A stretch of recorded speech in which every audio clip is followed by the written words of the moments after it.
Sejam muito bem-vindos, pessoal, a mais um vídeo. Agradeço mais uma vez vocês por estarem aqui para a gente trocar uma ideia, para a gente bater um papo. Estou gravando esse vídeo bem tarde da noite, porque minha namorada ela tá acordada e, consequentemente, eu acabo ficando acordado também. Que ela tá aguardando a Virgínia desfilar. Pô, a mulherada gosta, né? Da Virgínia, dessas coisas aí. E aí eu falei assim, já que você tá esperando aí o desfile começar, eu vou descer lá embaixo, vou gravar o vídeo, vou conversar com o pessoal e, inclusive, vamos falar aqui, repercutir aqui sobre Vini Júnior, que é namorado da Virgínia, né? Por falar em Virgínia, vamos falar sobre o que, lamentavelmente, ocorreu mais uma vez no futebol.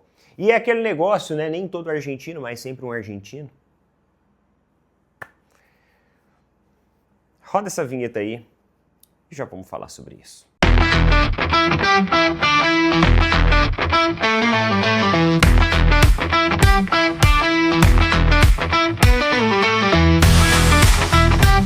E meus amigos, não se esqueçam de apoiar os nossos parceiros da Tribo da Sorte. Tribo da Sorte, uma plataforma dos bolões dos jogos eletrônicos e oficiais da Caixa Econômica Federal. Tudo regulamentado, tudo regularizado, tudo certinho. Ó, eu estou aqui com a plataforma da Tribo aberta e lá você tem vários concursos que estão acumulados. Time Mania, 7 milhões de reais acumulado. Dupla Sena, 2 milhões de reais acumulado. Lotomania, 3,5 milhões de reais acumulado. Quina, 7,2 milhões de reais acumulado. E também a Mega Sena, que vai ser no dia 19/2, 72 milhões de reais acumulado. Então não perde tempo, é só você clicar no link que eu estou colocando fixado nos comentários, vai abrir um chat e você pede pro pessoal, quero o cupom lá do canal Opina Porco. Eles vão fornecer um cupom para você, vão fornecer esse cupom e você vai poder utilizar aqui em qualquer produto, em qualquer concurso da plataforma. Lembrando, meus amigos, que a plataforma da Tribo tem uma inteligência artificial, uma tecnologia que vai melhorar a sua probabilidade de ganhos, beleza? Tribo da Sorte, meus queridos. Tamo junto. Dizem que o ano no nosso país ele só começa de fato depois do carnaval. Então, feliz 2026 para todo mundo. A notícia ruim é que o carnaval ele chegou ao fim. Tá chegando ao fim. Tem gente comemorando ainda, tem gente que vai aproveitar ainda esse restinho de semana. Agora, a notícia boa é que o futebol ele só tá começando. Porque passa tudo, as férias passam, as datas comemorativas passam, mas graças a Deus o futebol ele permanece.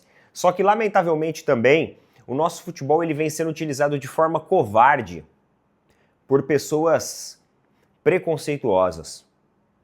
Infelizmente, ontem nós vimos mais um episódio desses. A Libertadores vai começar e não vai demorar muito pra gente ver algum episódio, alguma cena lamentável dessa dentro da Libertadores. Porque isso, basicamente, é uma figurinha carimbada em todas as temporadas. Não passa sem. Não passa batido. Lamentavelmente não passa.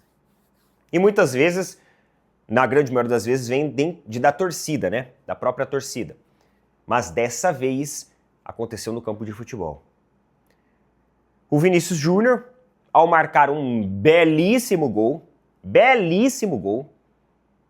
pelo Real Madrid contra o Benfica, no jogo de ida da Champions, ele foi até a bandeirinha do Benfica, consequentemente que era o lado também, setor ali do estádio voltado para a torcida organizada do Benfica, e ele fez uma dancinha na bandeirinha. Levou cartão amarelo. É impressionante que no futebol você não pode ter interações com a bandeira. Chutou a bandeira, cartão amarelo. Mesmo que a bandeira for do próprio estádio. Porque que nem o Rafael Veiga, ele chutava a bandeira dentro do Allianz. Pra sair bonito na foto, vamos lá. Pra dar um efeito legal na foto.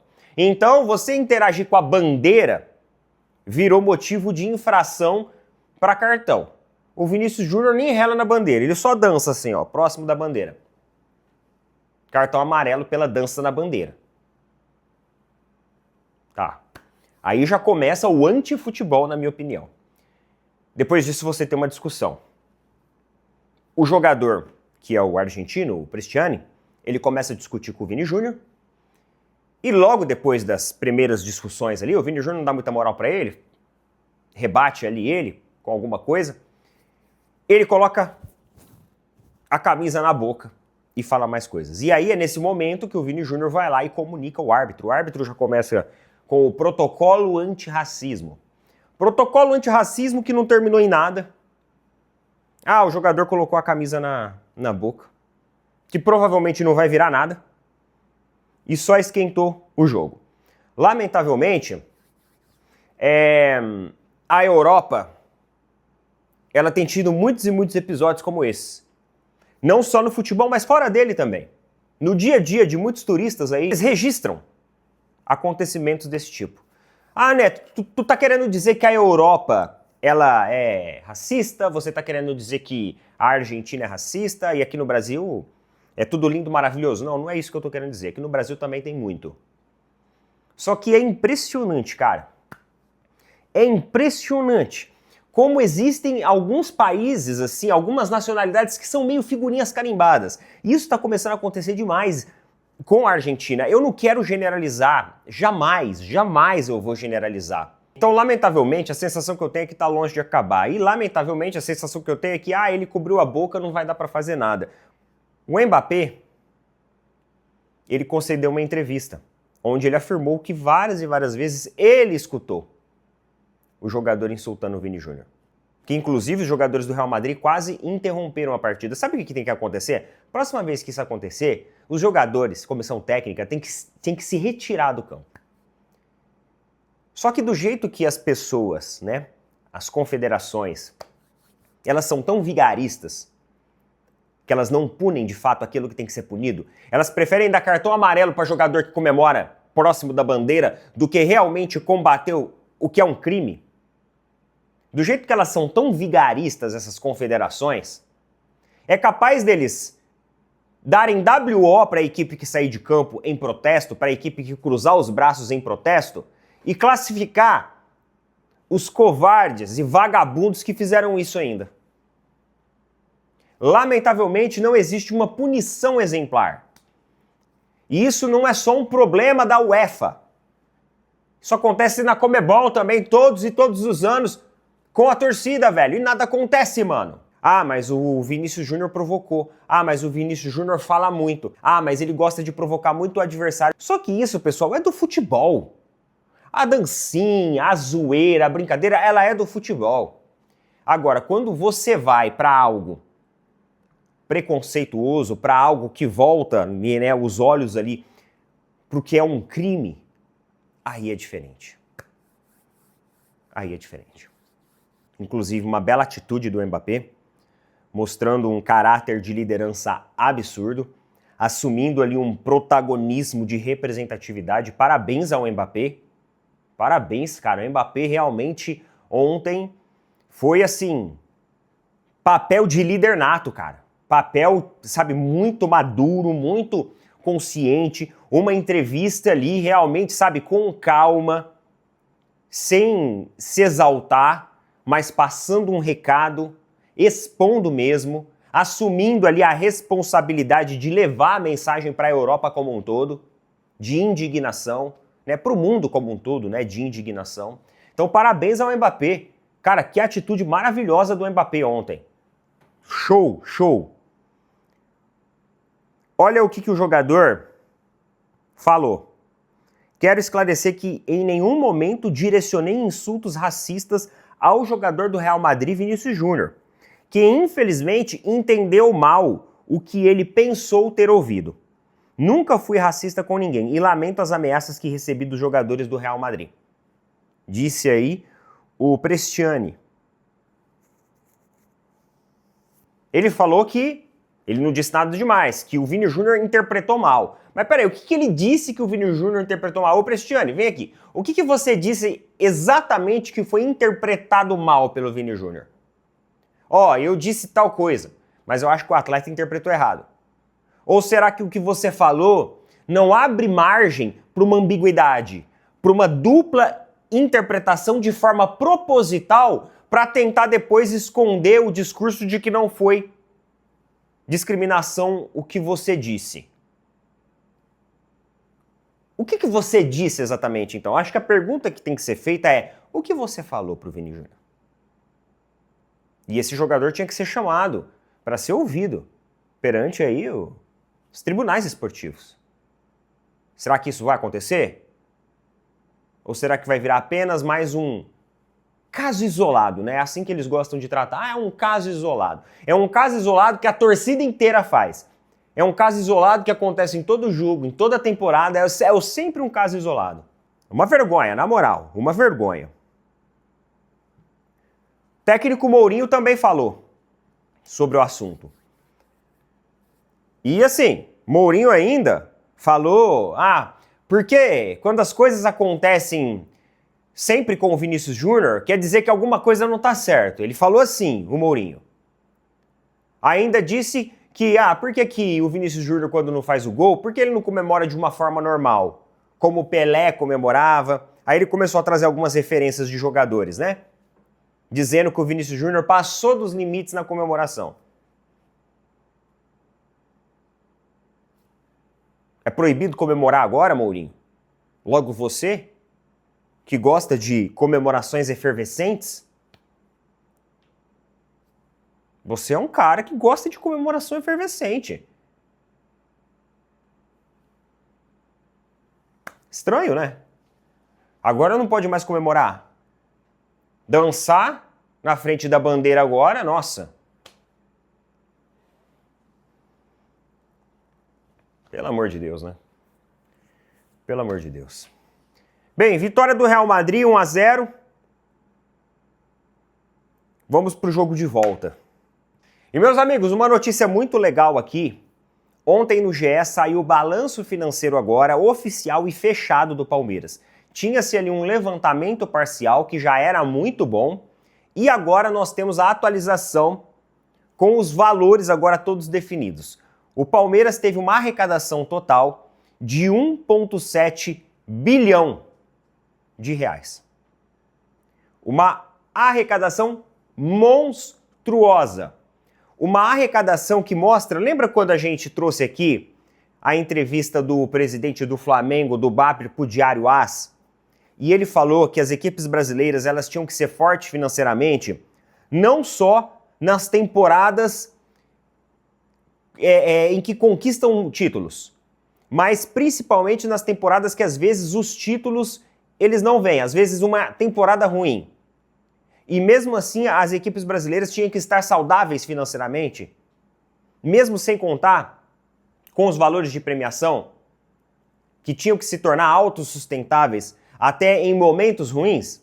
É exatamente disso que a gente está falando. O Palmeiras atingiu uma receita recorde que há 2 anos atrás era de 1,2 e subiu 500 milhões de reais nos últimos 2 anos, nas últimas 2 temporadas. Lembrando que foi uma temporada em 2025 que o Palmeiras não ganhou nada. O Palmeiras não recebeu premiação por primeiro lugar, por ser campeão. Foi uma temporada esportivamente ruim para o Palmeiras. E mesmo assim, a gente teve uma arrecadação histórica. Isso mostra a capacidade e a autossustentabilidade da equipe do Palmeiras. Claro que a gente sempre deve estar atento quanto às movimentações, quanto às compras de jogadores, né? Quanto àquilo que a gente gasta, o fluxo de caixa. Mas isso nos dá a tranquilidade de entender que operacionalmente falando, financeiramente falando, nós somos um clube que hoje vai muito bem e está muito saudável. Independente dos últimos exageros que a gente teve aí nas contratações em que gastou demais, mas já vendemos alguns jogadores também, já estamos conseguindo reorganizar a casa, tá? Então notícia muito legal lá do GE, vinda aí do Palmeiras. Vamos seguir aqui que tem mais coisa pra gente falar. É o seguinte, meus amigos, vai ter pela Recopa agora o jogo do Flamengo e Lanús. Eu não sei se vocês concordam comigo, mas na minha opinião a Recopa tinha que ser igual a Supercopa. Um jogo só, num estádio, num lugar neutro e acabou. Esse negócio de jogo de ida, de jogo de volta da Recopa, cara, dá uma preguiça, né? Sei lá, o time é argentino, o outro é brasileiro, então faz a final no Paraguai, faz a final no Uruguai, um jogo único, estádio neutro, meio a meio, carga de ingressos e acabou. Quem vencer, levanta o caneco e fim de papo. Até porque é um jogo único, é um jogo que tem uma simbologia ali festiva, né? Os representantes ali dos campeões ali das respectivas competições se enfrentando para ver quem fica com o título da Recopa. É basicamente a mesma ideia da Supercopa, então poderia ser em um jogo único. O Flamengo vai jogar, então o primeiro jogo será na Argentina. O Flamengo, inclusive, já está organizando a logística, acho que já até saiu para lá, né, para a Argentina, acho que já foram para lá, o jogo acontece na quinta-feira. E tem muita gente reclamando do estádio, né? Não do estádio, mas mais especificamente do gramado. Dizendo que o gramado está em péssimas condições, o gramado com muitos buracos. É aquilo que eu falo para vocês, meus amigos. O Flamengo fez um jogo contra o Botafogo no final de semana, lá no Tapetinho.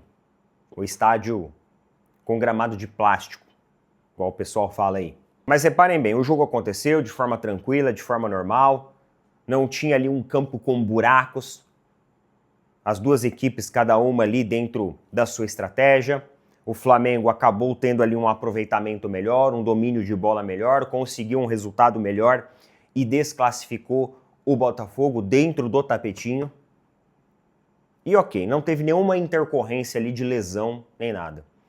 Um estádio cheio de buraco, você pode ter, além de um futebol travado, um futebol, sabe, truncado, um futebol onde o jogador não consegue uma precisão necessária de um chute, de um lançamento, você pode ter a lesão de um jogador numa pisada em falso ali em uma determinada corrida. É uma determinada busca ali por um domínio de bola, enfim, uma jogada, etc, etc. Isso pode acontecer facilmente em um estádio com muitos buracos. E nós estamos falando de um estádio que tem grama natural. O pessoal falou que que o gramado está uma calamidade. Uma calamidade. Então é por isso que eu falo para vocês, é importante grama natural, padronização, coisa bonita, tal. Pô, que legal, bacana, sim, claro. Se todo estádio for igual ali o Itaquera, né, o do Corinthians ali, beleza. Legal, bacana. Só que esse padrão de qualidade, ele vai ser respeitado, ele vai ser fiscalizado. Mais uma vez eu bato nessa tecla. Os caras estão colocando uma final de Recopa em um gramado em péssimas condições, cheio de buraco. Olha só. Olha só. A própria confederação está fazendo isso. E aí? Cadê a fiscalização? Cadê o padrão na busca de um futebol de excelência, na busca ali de o sonho europeu de uma estrutura de extrema qualidade? Não existe. Então, isso tem que ser verificado também. A gente tem que levar isso em consideração. E o Carlos Izquierdos, que é o zagueiro do time da Lanús, ele trouxe uma declaração que dividiu as suas opiniões. Teve torcedor aí rubro-negro que não gostou da declaração do jogador. Olha o que ele falou. Ele foi questionado, né, a respeito ali do jogo contra o Flamengo, e ele ainda afirmou o valor de mercado dos jogadores do Flamengo. Então, o valor de um jogador ou o valor de transferência de cada equipe não vale de nada. Sim, são bem avaliados, valem muito. Acabaram de pagar 40 milhões de euros no Paquetá. Mas é pelo lugar onde ele jogava, por um monte de coisa que dão esse valor de mercado. Tem muita gente falando assim, pô, o cara deu uma tirada ali no Paquetá, o cara tá subestimando o Flamengo, o cara isso, o cara é aquilo. Pessoal, vamos lá, quando ele fala que é por um monte de coisa que o jogador tem aquele valor de mercado, isso não é de tudo uma mentira. Isso de fato acontece. Se você for comprar um jogador que está na Premier, ele vai valer mais do que um jogador que está no Campeonato Brasileiro. Então, o que ele falou sobre o valor de mercado de determinado jogador não é de fato uma mentira. Eu entendi o que ele quis dizer aqui. Mas acima de tudo, eu acho que a gente tem que entender também que o que ele fala aqui é que o jogo em si não depende só do valor do jogador no papel, mas depende também da entrega dentro de campo. É a mesma coisa, você pega Palmeiras e Capivariano no final de semana pelo Campeonato Paulista. Quando a gente olha assim os elencos, Palmeiras passa tranquilamente. Só que a gente tem que levar em consideração o que está dentro do campo. Se os jogadores do Palmeiras entrar lá achando que já ganhamos, porque olha só o valor do nosso elenco, olha a estrutura do nosso time, olha só, a gente tem jogador de 25 milhões de euros, de 30 milhões de euros, isso não vence partido. O que vence partido é você entrar em campo e se dedicar. Então eu vi dessa maneira a declaração do jogador, né? Eu não vi, pelo menos esse trecho aqui foi o trecho aí que eu acabei vendo aqui nas reportagens, né, que eu vi que teve mais repercussão. Eu não acho que ele falou nada de absurdo. Ele só falou que, ele quis dizer, na verdade, né, que isso tem que ser determinado dentro de campo. E esse tipo de declaração aqui, meus amigos, é muito bom. É muito bom. Muito bom porque o técnico, o Felipe Luiz, ele pode utilizar esse tipo de declaração até mesmo para instigar um pouco o seu elenco ali nos bastidores dentro do vestiário, né? O cara falou ali que o Paquetá só pagaram 40 milhões de euros por causa de um monte de coisa, né? E não necessariamente pela qualidade técnica. Pode dizer isso. Aí, meu amigo, dá para você montar o enredo de acordo com aquilo que você deseja obter dos jogadores. Tá bom? Vamos lá, então. É o seguinte, meus amigos, segundo o portal Atenção Vascaínos, Felipe Coutinho solicitou uma rescisão contratual com o clube. Então, após a última partida do sábado contra o Volta Redonda, do Campeonato Carioca, o pedido teria acontecido e surpreendeu a diretoria cruzmaltina. O meia tem vínculo válido até o meio do ano e já vivia um cenário de indefinição quanto à renovação. Até o momento não há confirmação se o Vasco aceitará a solicitação e segue aberto nos bastidores. Pessoal, assim, o Felipe Coutinho, ele é um jogador com um potencial esportivo que já foi muito bom, um ótimo jogador. Só que eu sinto ele fisicamente muito abaixo. E assim, o Vasco vive um momento também que ele precisa de jogadores de mais impulsão, mais intensidade. É aquele momento que a equipe ela tem que jogar muito pelo caráter e aspecto físico de seus jogadores. E o Felipe Coutinho, fisicamente falando, ele é um jogador muito abaixo. Eu nem sei se de repente ele pode anunciar aí uma saída do futebol, uma aposentadoria, tá? Eu não tenho ideia de com quantos anos que ele tá. Não sei, sinceramente não sei mesmo. Mas eu sempre notei ele fisicamente muito abaixo ali dentro do Vasco, né? Um jogador que tem um ótimo passe, uma ótima visão de jogo, mas que talvez em um elenco que seja tecnicamente mais qualificado, ele é um cara que ele possa somar. Agora, no Vasco, para o momento que vive o Vasco, para o elenco do Vasco, precisa de um jogador ali de maior impulsão, de maior contexto físico. E ele não tem isso hoje, na minha opinião. Tá bom? Com certeza deve ser um cara que tem até um salário alto aí. Então pode ser até benéfico pro Vasco fazer a rescisão contratual e utilizar esses recursos para trazer outros jogadores. Beleza? Coloca nas opiniões aí. Já desejo uma excelente quarta-feira a todos vocês. Tamo junto. Valeu, falou. Até mais.